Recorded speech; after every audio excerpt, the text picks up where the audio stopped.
계획 세워라. 계획이 인생을 바꾼다. 이런 말 지겹게 들으셨죠? 그런데 정작 어떻게 짜야 끝까지 실천할 수 있는지 그 방법을 알려준 사람이 단 한 명이라도 있었나요? 방법도 모르는데 무작정 계획부터 짜라고 하니 당연히 매번 실패하는 겁니다. 저도 남들 말만 듣고 일단 시작이 반이다 싶어 무작정 해본 적이 있어요. 근데 해보니까 진짜 딱 안 하는 것보다 겨우 나은 정도더라고요. 다시 그 계획을 보면 전혀 실행할 수 없는 계획이더라고요. 저는 그냥 제 희망사항을 적어놨던 거였어요. 그래서 오늘은 누구도 알려주지 않았던 결과를 뽑는 계획 짜는 법을 알려드릴게요. 오늘 영상 끝까지 보시면 여러분의 계획은 그동안과는 다른 결과를 만들어낼 거예요.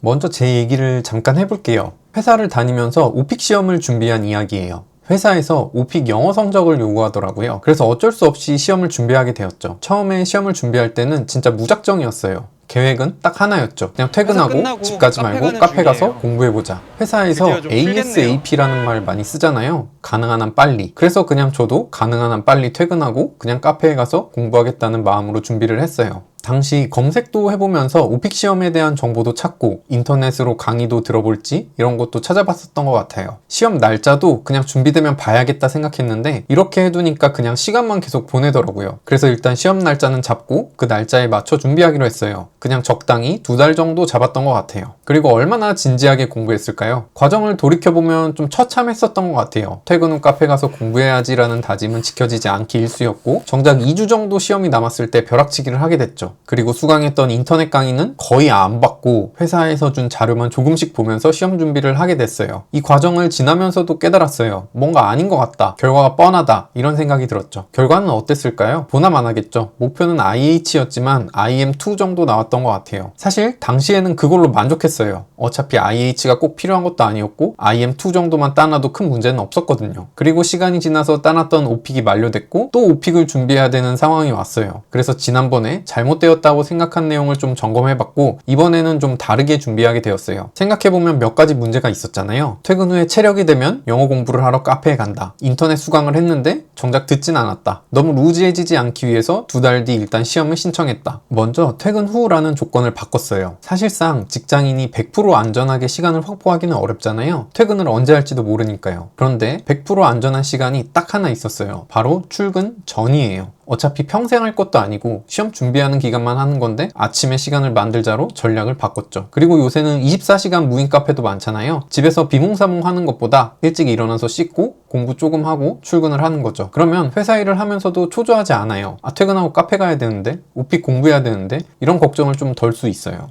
대신 아침에 일찍 일어나려면 저는 일찍 자야 되더라고요. 퇴근을 한 다음 여유가 되면 공부를 더 할 수 있겠지만 더 중요한 건 아침에 공부하는 것이기 때문에 일찍 잤습니다. 두 번째는 인터넷 수강을 했는데 정작 듣지 않았다는 거였죠. 오픽 시험에서 더 중요한 건 말하기 연습이었던 것 같아요. 처음 준비할 때 인터넷 수강을 해놓고 막판에 시간이 부족해서 그냥 말하기 연습만 한 게 걸리더라고요. 그래서 이번엔 인터넷 수강은 하지 않고 더 중요한 말하기에 집중하기로 했어요. 결과적으로 회사에서 제공했던 오픽 시험 준비 자료만으로도 충분하더라고요. 그리고 세 번째는 두 번째와 약간 맞물리는데 시험 준비가 끝나고 시험을 신청해야지 생각하면 준비 자체가 루즈해지고 그렇다고 미리 시험을 신청하자니 벼락치기가 되더라 였잖아요. 그래서 이번엔 내가 준비를 하면 얼마나 시간이 걸릴까를 미리 계산했어요. 이미 아침에 공부할 거라고 마음먹은 상태였기 때문에 계획을 짜보는 건 어렵지 않았거든요. 그렇게 해서 계산된 게 3개월이었어요. 회사에서 준 자료를 통해 어떤 주제의 말하기가 나오는지 시험 유형은 어떤지 이런 게 파악되고 확실한 아침 공부 시간을 확보해 놓으니까 계획이 너무 잘 떨어졌어요. 그리고 3개월 열심히 준비해서 시험을 치렀습니다. 바로 IH를 받은 건 아니었고 25일 뒤 두 번째 시험에서 IH를 따게 되었습니다. 그리고 덕분에 진급도 무사히 마쳤죠.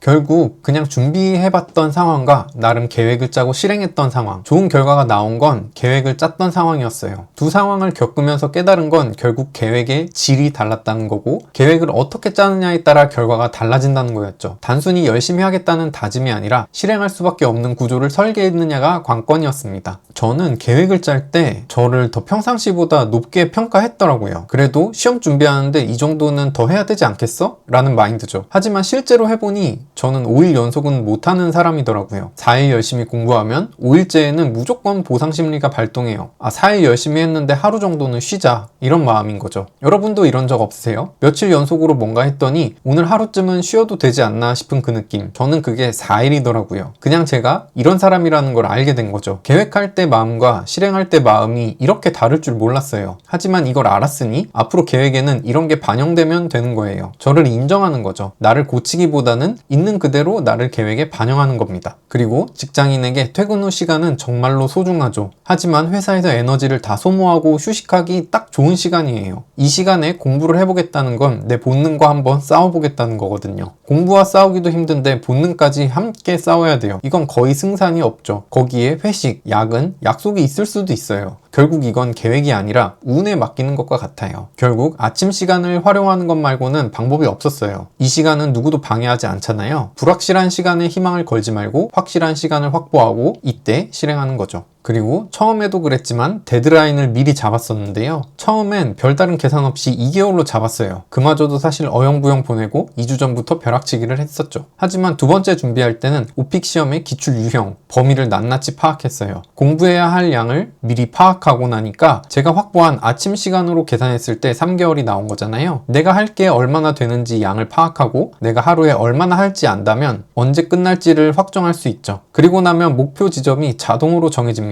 계획이 명확할수록 잡생각이 없어지고 실행에만 집중하게 돼요. 자, 그런데 이렇게 생각하실 수 있어요. 아니, 내가 처음 해보는 건데 얼마나 걸릴지, 양이 얼마나 될지 어떻게 알아요? 모를 수도 있잖아요. 맞아요. 너무 당연한 말이에요. 처음 가는 길인데 도착 시간이 언제일지 정확히 맞히는 건 불가능하죠. 그런데 여기서 실패하는 사람과 완주하는 사람의 차이가 갈립니다. 실패하는 사람은 모르니까 일단 해보자 하며 무작정 뛰어들게 되고요. 완주하는 사람은 모르니까 알아보는 시간을 계획에 넣습니다. 저는 이걸 탐색 비용이라고 불러요. 계획을 짜기 전에 딱 3일 혹은 일주일만 정보를 모으는 데만 써보는 거예요. 이 공부를 먼저 한 사람들의 후기는 어떤지, 교재의 목차는 총 몇 페이지인지, 내가 하루에 집중해서 볼 수 있는 페이지는 몇 장인지, 이걸 파악하는 게 계획의 0단계입니다. 100% 정확할 필요는 없어요. 대략적인 견적만 나와도 우리 뇌는 안심하고 움직이기 시작하거든요. 만약 정말 아무리 찾아봐도 감이 안 온다면 일단 일주일치 가설만 세우는 거예요. 일주일 동안 이만큼은 할 수 있겠지라고 가설을 세우고 그리고 실행해보는 거예요. 그러면 그 데이터를 바탕으로 나머지 한 달, 두 달의 계획을 수정해 나가는 겁니다. 결국 모르는 상태로 계속 가는 게 아니라 모르는 걸 아는 상태로 만드는 과정 그 자체가 제가 말한 결과를 뽑아내는 계획입니다.